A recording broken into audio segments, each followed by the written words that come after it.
One nation one election यदि होता है तो इससे आम जन को बहुत ही सहूलियत होगा। आए दिन आप देखते होंगे कभी विधायक एमपी का चुनाव, फिर आता है एमएलए का चुनाव। जब भी आता है 2-3 महीना व्यवसाय से लेकर के चाहे जो भी राजनीतिक कार्य करता हूँ, यहाँ तक कि सड़क जाम की समस्या तक बनी रहती है, आवागमन तक में परेशानी होती है लोगों को। सरकार ने भी अपनी मंशा व्यक्त कर दी है कि जो गड़बड़ियाँ नहीं हुई है उस पर सरकार क्या देखेगी, क्या ध्यान देगी। लेकिन अब जो मामला ही पॉलिटिकल पार्टी लोग कर रहे हैं, ये राजनीतिकरण है। नेता बनने के लिए 2005 के जो पहले का 4 चरण व्यवहार था, उसमें क्या परिवर्तन देखा जा सकता है? इनसे उम्मीद ही क्या की जा सकती है? इसके सिवा तो उम्मीद नहीं किया जा सकता। सरकार के पास तो सारी योजनाएं हैं, आप देख ही रहे हैं। महिलाओं के लिए योजना है, अभी चीज़ें निकले हैं हमारी सरकार के जो मुखिया हैं, क्या नहीं है। साइकिल पोशाक योजना है बच्चों के लिए, क्यों नहीं की है? उस समय तो लालू जी थे मुख्यमंत्री। पप्पू यादव ऐलान किए थे कि 12 जनवरी को बिहार बंद करेंगे और आज 12 जनवरी है और ऐसे में पप्पू यादव बिहार बंद का आह्वान जो किए थे उसका असर पटना के डाकबंगला चौराहा पर देखने को मिला। हालांकि बिहार में ऐसा कोई तस्वीर नहीं आया जहां बिहार बंद का जो है असर देखने को मिले, लेकिन पप्पू यादव जब अपने समर्थकों के बीच पहुंचे तो वहां कहते हुए नजर आ रहे थे कि अभ्यर्थियों को न्याय दिलाने के लिए विपक्ष को जो है अभ्यर्थियों का समर्थन देना चाहिए, क्योंकि 115 विधायक उनके पास हैं, लेकिन वो जो है अभ्यर्थियों के समर्थन में नहीं उतरेंगे, क्योंकि उनको पता है जाति के नाम पर वोट मिल ही जाते हैं, अभ्यर्थियों के पक्ष में क्यों उतरे। और क्या कुछ कह रहे थे पप्पू यादव इन सब सवालों को लेकर आरएलएम के प्रदेश अध्यक्ष मदन चौधरी से जब हम बात किए तो क्या कुछ कह रहे हैं मदन चौधरी, पहले आप सुनिए। देखिए, वन नेशन वन इलेक्शन यदि होता है तो इससे आम जन को बहुत ही सहूलियत होगा। आए दिन आप देखते होंगे कभी विधायक एमपी का चुनाव, फिर आता है एमएलए का चुनाव। जब भी आता है 2-3 महीना व्यवसाय से लेकर के चाहे जो भी राजनीतिक कार्य करता हूँ, यहाँ तक कि सड़क जाम की समस्या तक बनी रहती है, आवागमन तक में परेशानी होती है लोगों को। शादी ब्याह के मौसम में गाड़ियाँ नहीं मिलती है लोगों को आने जाने के लिए। तो इस तरह यदि वन नेशन वन इलेक्शन होता है तो सामाजिक तौर पे या आर्थिक तौर पर देश को बहुत फ़ायदा होगा, कोई नुकसान नहीं है इन चीज़ों से। सर, पप्पू यादव आज बिहार बंद का ऐलान किए, कफन लेकर जो है डाकबंगला चौराहा पहुंचे। ये तो पॉलिटिकलाइज हो रहा है मैटर का, ये तो राजनीतिकरण कर रहे हैं ये लोग। मामला कुछ है नहीं उस सब चीज़ों का। सब मामला सब लट गया है। छात्रों को जो दिक्कत थी वो सब छात्र भी समझ गए हैं कि हाँ भाई सरकार ने क्या सही क्या गलत किया। विपक्ष को साथ आने के लिए कह रहे हैं कि 115 विधायक उनके पास है, अभ्यर्थियों के पक्ष में सड़क पर उनको उतरना चाहिए। और यदि 105 विधायक उनके साथ हैं तो 115 फिर 115 विधायक हैं तो फिर अभी इंतजार किस काम का कर रहे हैं? इंतजार नहीं करना चाहिए, वो तो अब उनका मामला बनता है, तो हम कुछ ज़्यादा नहीं बोलेंगे। भाजपा को लेकर आरजेडी के ट्विटर से ट्वीट किया गया है, अमर्यादित भाषा का चयन किया गया है, कैसे देखते हैं? जो आचरण रहा है किसी का वो बदलता है क्या? नेचर और सिग्नेचर आज तक नहीं बदला किसी का। 2005 की जो पहले का 4 चरण व्यवहार था, उसमें क्या परिवर्तन देखा जा सकता है? इनसे उम्मीद ही क्या की जा सकती है? इसके सिवा तो उम्मीद नहीं किया जा सकता। माई बहन मान योजना को लेकर लगातार तेजस्वी कार्यकर्ता संवाद यात्रा में जिक्र कर रहे हैं। करना ही चाहिए। 2005 के पहले 15 साल शासन किए ना, उस समय माई बहन नहीं थे क्या? यहाँ पे अत्याचार, दुराचार, बलात्कार, अपहरण, इसका इतिहास भूल गए हैं क्या?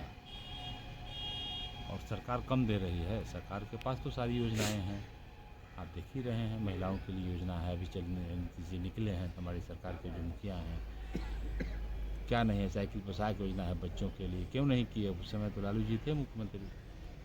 कर्पूरी जी के बहुत निकट रहने वाले लोग थे, कहते थे कर्पूरी के चेला हैं। तो कर्पूरी जी की इच्छा थी कि शिक्षा में सुधार, शिक्षा के विषय में किताब, कॉपी, साइकिल, पोशाक फ्री मिले गरीबों को, तो क्यों नहीं किया उन्होंने 15 साल तक? ये सब बकवास है, कुछ होने वाला है नहीं, बस यही है। कई योजनाओं का जिक्र कर रहे हैं, स्मार्ट मीटर हो, चाहे 200 यूनिट बिजली फ्री हो, या तो माई बहन मान योजना हो, या तो वृद्धा पेंशन हो, तमाम चीज़ों को लेकर कह रहे हैं अगर सरकार बनती है तो इतना चीज़ हम देंगे। स्मार्ट मीटर का जहाँ तक मामला है, पर सरकार ने स्पष्टीकरण दे दिया है। कहा है कि यदि किसी उपभोक्ता को दिक्कत है तो स्मार्ट मीटर से संबंधित जो पदाधिकारी हैं उनके साथ बैठकर बात करेंगे, उनकी समस्या का समाधान करेंगे। इसमें कहाँ कोई प्रॉब्लम? 2025 का विधानसभा चुनाव नज़दीक है, आपकी पार्टी लगभग इस बार कितनी सीटों पर लड़ेगी? एक्चुअली अभी कोऑर्डिनेशन कमेटी बनी है। हम लोग अभी एनडीए के बिहार यात्रा पे हैं। अभी कार्यकर्ताओं को एकजुट करने के लिए हैं।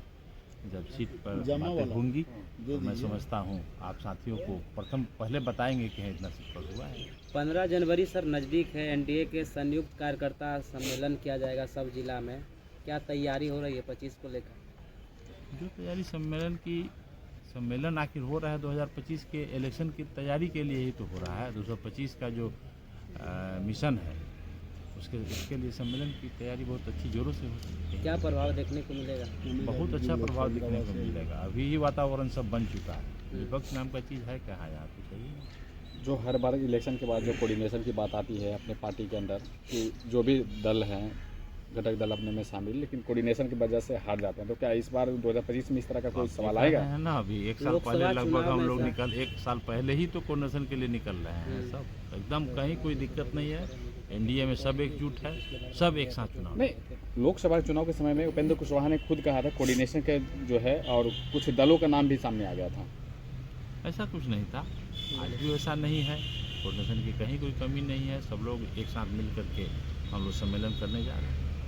अक्सर देखा जाता है कि उपेंद्र कुशवाहा जी जो हैं वो थोड़े नाराज हो जाते हैं चुनाव आने से पहले। क्या इस बार भी कुछ ऐसा देखने को मिलेगा या फिर एनडीए के साथ ही रहेंगे? हमको तो ऐसा महसूस नहीं हुआ है कि नाराज हो जाते हैं। यदि आपकी नज़र में है तो मैं कुछ वाक़या बताएंगे तो हम उसको बोलेंगे। सर, बीपीएससी अभ्यर्थियों को लेकर चाहे वो प्रशांत किशोर हों या पप्पू यादव हों, लगातार समर्थन दे रहे हैं। अभ्यर्थी भी अब जो है गर्दनी बाग छोड़ चुके हैं और कई लोग का बयान आ रहा है जिसमें अभ्यर्थियों को फर्जी बताया जा रहा है। आप किस रूप में देखते हैं अभ्यर्थियों को? देखिए, अभ्यर्थी विद्यार्थी हैं, उनके प्रति तो मैं कोई दुर्भावना नहीं रखता हूँ और न रखना चाहिए किसी को। जो बेरोजगार हैं, रोजगार के लिए सरकार के सामने मांग नहीं रखेंगे तो कहाँ रखेंगे। सरकार ने भी अपनी मंशा व्यक्त कर दी है कि जो गड़बड़ियाँ नहीं हुई है उस पर सरकार क्या देखेगी, क्या ध्यान देगी। लेकिन अब जो मामला ये पॉलिटिकल पार्टी लोग कर रहे हैं, ये राजनीतिकरण है। नेता बनने के लिए लोग। लेकिन आप ही के सहयोगी दल हैं, वो कह रहे हैं बीपीएससी अभ्यर्थी जो धरना पर बैठे हैं वो अभ्यर्थी नहीं बल्कि फर्जी अभ्यर्थी हैं। अब फर्जी की बात तो मैं नहीं कह रहा हूँ। अब जो उनका बयान होगा वो समझेंगे, इस पर हम कुछ नहीं करेंगे। तो आपने मदन चौधरी को सुना, साफ तौर पे कहते हुए नजर आ रहे हैं जिस तरीके से अभ्यर्थी लगातार आमरण अनशन पर हैं या आंदोलन कर रहे हैं तो उनके प्रति मेरा संवेदना है। लेकिन जिस तरीके से राजनीतिक दल उसमें घुसकर राजनीतिकरण कर रही है ये गलत है। कहीं ना कहीं अभ्यर्थियों को गुमराह करने का काम जो है राजनीतिक दल कर रहे हैं। वहीं एक देश एक चुनाव को लेकर भी उनसे सवाल किया गया तो उस पर भी क्या कुछ कह रहे थे मदन चौधरी, आपने वीडियो में सुना। बाकी बात इस वीडियो के माध्यम से आपकी क्या प्रतिक्रिया होगी, अपनी प्रतिक्रिया कमेंट में जरूर दें और ऐसे ही खबरों से रूबरू होने के लिए देखते रहिए आगाज फर्स्ट न्यूज।